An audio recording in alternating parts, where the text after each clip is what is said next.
네, 제천 화재 참사 관련 소식 집중 보도해드리고 있는데요. 자, 여전히 남은 의문점들이 있습니다. 사회부 박호근 기자 나와 있습니다. 자, 박 기자. 네.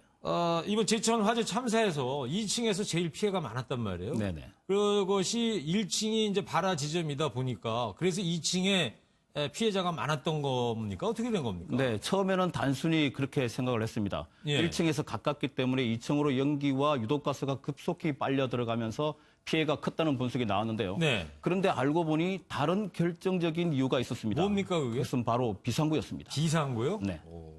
비상구는 뭐 각 층마다 다 있는 거 아니겠어요? 그렇습니다. 2층 여자 사우나하고 남자 3층 사우나에도 다 비상구는 있었습니다. 예. 그런데 문제는 2층 여자 사우나 비상구는 가려져 있었다는 겁니다. 네. 그러니까 보시는 것처럼 목욕 바구니 등을 올려놓는 선반이 가로막아서 지금 저 장면이군요. 네, 그렇습니다. 쉽게 찾을 수가 없었던 것으로 보입니다. 네. 반면 3층 남자 사우나는 비상구 앞이 이렇게 막혀 있지 않았습니다. 네. 앞서 보도에서도 보면 그 다른 지역이긴 합니다만은 이 비상구가 또 이렇게 막혀 있는 장면 저희가 또 봤지 않습니까? 그리고 이 남자 사우나하고 달리 여자 사우나에서는 탈출을 안내하는 사람도 없었다. 이것도 나왔지 않습니까? 네, 남자 사우나에서는 이발사가 남자 손님들의 탈출을 안내를 했다고 합니다. 네. 그런데 남자 손님들은 모두 탈출을 했는데요. 예. 평소에도 비상구가 어디에 있는지를 알아두고 항상 열어뒀다고 합니다. 네. 그런데 여자 사우나에서는 손님 몸을 닦아주는 세신사 직원이 있긴 있었습니다. 네. 그런데 혼자 빠져나온 것으로 알려졌고요. 하하. 이 직원은 일을 시작한 지 얼마 안 돼서 본인이 건물 구조를 잘 몰라서 네. 다른 사람들까지 대피시키지 못한 것 같습니다. 네. 그리고 건물 주인도 모두 다니면서 다른 층을 대피하라고 외쳤는데요.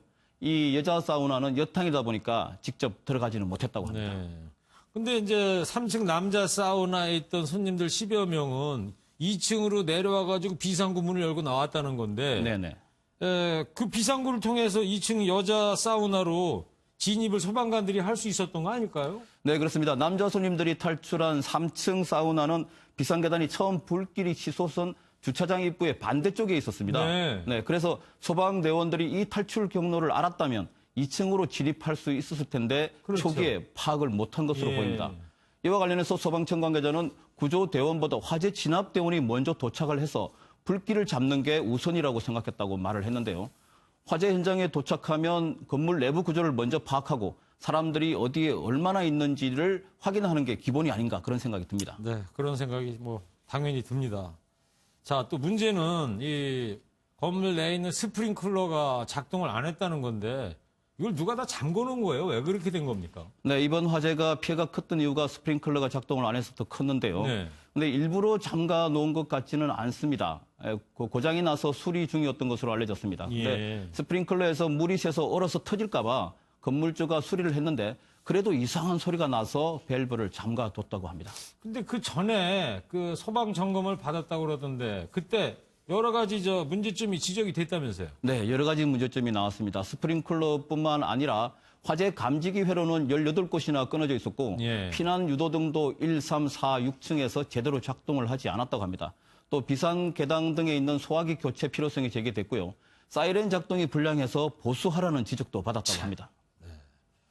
그런 문제점이 드러났으면 사전에 고쳐놨으면 이런 큰 사고로 이어지지는 않았을 것 같은데 말입니다. 네, 소방 점검 결과가 나오면 관계 당국은 시정 조치 사항을 건물주에게 통보를 하게 되어 있습니다. 네. 시정 사항을 전달받고 이틀 뒤에 이런 일이 일어났다고 합니다. 그래요? 문제점들을 고치기 전에 참사가 벌어진 겁니다.